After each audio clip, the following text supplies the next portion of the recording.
यो काढा बनाउनको लागि सबैभन्दा पहिला एउटा भाँडामा 2 ग्लास पानी राख्ने, त्यसमा 4-5 वटा ल्वाङ र 1 टुक्रा दालचिनी पनि राख्ने र पाएसम्म कालो खालको तुलसीको पत्ता 3-4 वटा राखिदिने र पारिजात फुलको पत्ता पनि 2-3 वटा यसमा राखिदिने। यो पत्ताहरूलाई चाहिँ राम्रोसँग धोएर राख्नुपर्छ।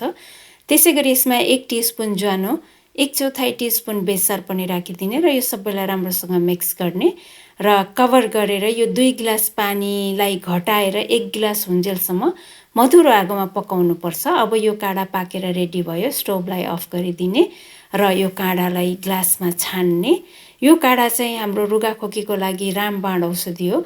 जस्तो सुकै पुरानो रुगाखोकी भए पनि यो काढाले छिटै सन्चो बनाउँछ। यसमा इच्छा लाग्छ भने हामीले अलिकति नुन पनि राखेर खान सक्छौँ। हजुरहरू पनि एकचोटि यसलाई ट्राई गर्नुहोला है।